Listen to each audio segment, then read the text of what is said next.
제주를 비껴간 태풍 너구리가 제주 해군기지 공사에 일부 피해를 입혔다는 보도는 태풍 보도에 일부 나왔지만 그 심각성은 제대로 알려지지 않았습니다.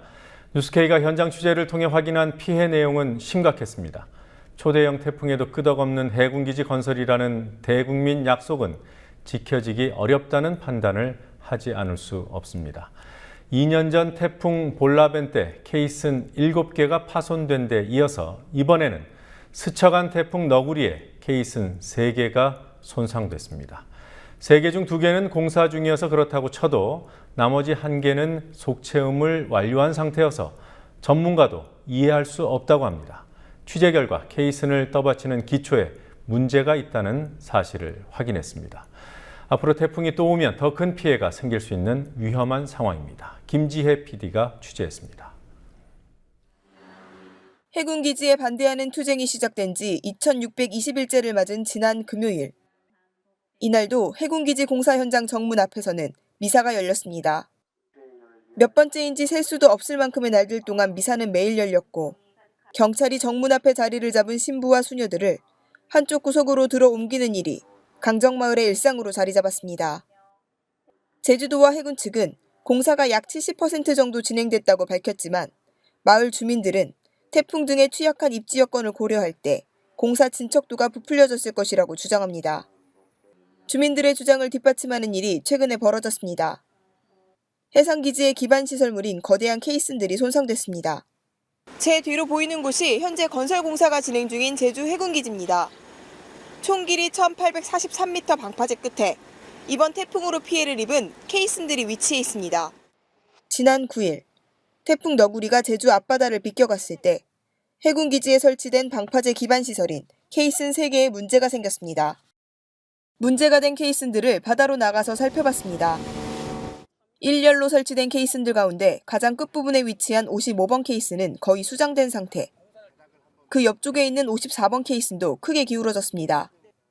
속체움까지 끝난 53번 케이슨 역시 비뚤어져 틈새가 벌어졌습니다. 이 케이슨들은 너비 40m, 폭 25m, 높이 25m에 자체 무게만도 1만 톤 이상에 달하는 거대한 구조물입니다. 10층짜리 아파트만한 케이슨들이 비껴간 태풍에 이 지경이 됐습니다. 이번이 처음이 아니라는데 문제의 심각성이 있습니다. 지난 2012년 제주를 강타했던 태풍 볼라벤 때는 케이슨 7개가 아예 파손됐습니다. 당시 순간 최대 풍속은 초속 50m였습니다. 올해 너구리가 지나갈 때는 초속 20m 정도였습니다. 이번에 피해를 당한 케이슨들은 볼라벤 때보다 무게가 1000톤 이상씩 무겁지만 피해를 모면하지 못했습니다. 케이슨 피해 발생이 없었던 지난해에는 제주를 지나간 태풍이 없었습니다. 태풍이 지날 때마다 한 개에 수십억 원씩 하는 케이슨이 망가질 뿐 아니라 그만큼 해군기지 공사에 심각한 차질이 빚어질 수밖에 없습니다. 그 당시에 그 해군이 뭐라 그랬냐면은 자기네들은 50년마다 한 번씩 올 만큼 큰 태풍에도 견딜 수 있도록 그렇게 설계를 한 그런 항구다. 그렇기 때문에 완성하고 나면 이상이 없다. 그런데 이번 태풍 너구리는 그 마라도에 있는 그 기상 관측소에서 이렇게 재본 결과 높이도 그 당시에 비해서는 상당히 낮았고 그리고 파도 에너지도 절반 정도 수준밖에 안 됐다고 하더라고요.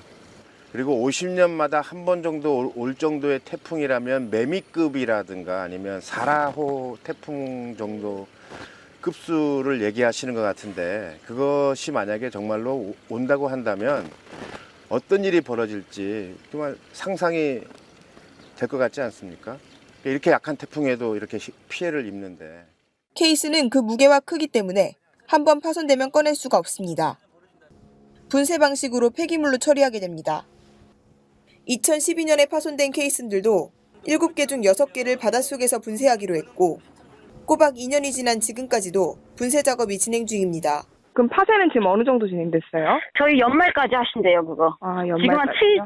80% 됐어요. 78%. 거대한 시멘트 덩어리들이 바닷속에서 분쇄되다 보니 천연기념물로 지정되어 있는 인근 연산호 군락을 고사시키는 주요한 원인으로 지목됩니다. 어패류에 영향을 미쳐 어민들 생계까지 위협하고 있습니다. 은어가 치어기를 보내는 건 바다예요. 바로 앞바다에서 치어기를 보내고 올라가야 되는데 이 치어기를 보내는 그 시기에 파쇄를 하다 보니까 뭐 엄청나게 무거운 줄을 떨어뜨려 가지고 부시는 작업을 계속 해왔거든요. 2년 동안. 그래서 아마 이 은어가 이 치어기 때 많은 이렇게 환경적인 어떤 혼란을 겪어서 개체가 좀 줄어들었다 이렇게 보이고 있어요. 이번에 손상된 케이슨 3개는 재사용이 가능한지 분쇄를 해야 하는지 정확히 결론이 내려지지 않았습니다. 해군 측은 정밀 조사가 진행 중이라면서도 재사용이 가능할 것으로 보고 있습니다. 그리고 이번 건은 밀렸어요. 파손이 아니라. 그래서 수중 조사를 하고 있는데 큰 피해는 없는 것으로 판단된다고 하시고 이제 조만간 정밀 조사해서 원래 제자리로 이동시키시면 된대요. 그러나 파손이 일부라도 확인되면 추가로 분쇄를 해야 하고 케이슨을 새로 제작해 설치해야 하기 때문에 공사 차질과 비용 증가, 바다 환경 오염 등을 유발할 수밖에 없습니다. 특히 이번 케이슨 손상은 해군 기지의 근간인 방파제 기초 공사가 부실하게 진행됐기 때문이라는 지적도 나옵니다. 준설된 부위에는 케이슨 하중을 받아줄 수 있도록 기초 사석을 시공합니다. 기초 사석이 포설되면 고르기를 실시하고 바이브로 해머를 이용하여 지지력이 확보될 수 있도록 다짐 작업을 시행합니다. 실제로 이번에 파손된 케이슨들은 태풍이 만들어낸 파도의 힘에 구조물이 타격을 입은 것이 아니라 케이슨을 받치고 있는 하부 기초가 무너지면서 케이슨들이 일정한 각도까지 넘어졌습니다. 단단히 다져서 만든 사석 기초 밑에서 모래가 유실됐을 가능성을 해군 측도 인정합니다. 54번, 55번이 안쪽으로 밀렸잖아요. 밀리면서 두 개가 이렇게 밀리면서 해저 지방이 쓸리다 보니까 옆에 있는 거는 약간 들렸어요. 밑에 이제 흙하고 모래 같은 게 이렇게 빠지면서요. 그러니까 해저 지방이 공간이 모래라는 비니까. 말씀이신 거잖아요. 모래하고 뭐 흙 같은 거 섞여 있겠죠. 밑에 수중이니까. 해양구조 건설 등을 연구하는 해양공학 분야의 전문가도 이 정도 태풍에 케이슨이 손상된 이유를 납득할 수 없다고 합니다. 이번에 태풍이 너구리가 우리나라 직접 오지도 않았는데 그게 난 그렇게 피해를 입었던 게 잘 이해가 안 되는데 그거를 속체험을 안 한 상태로 있었으면 몰라도 속체험을 한 상태면은 일단 속체험을 하면은 그 위에 여기 케이슨 위에 있는 그 상치 구조물은 별거 아니거든요. 방파제를 보강하는 데 쓰이는 테트라포트, 일명 산발이 역시 여러 개가 파손된 것을 육안으로 확인할 수 있었습니다. 이런 상황을 이미 몇 년 전부터 예견해온 강정마을 주민들은 더 이상 혈세를 낭비하지 말라고 요구합니다. 저희들은 이거는 사상 누각이다. 모래 위에 집을 지어서 이게 제대로 버티겠냐. 이런 말을 숱하게 해왔었어요. 그러니까 한마디로 설계도 완벽하지를 못했고 입지 조건도 맞지 않는데 거기다가 불량 시공까지 겹쳐서 삼박자가 다 그냥 제대로 되질 않아서 저희들이 보기에는 완공된다 하더라도 5년 이내에 크게 망가지거나 10년 이내에는 도저히 유지 못하는 항구가 돼서 정부 스스로 물러나지 않을까 그렇게 보고 있습니다.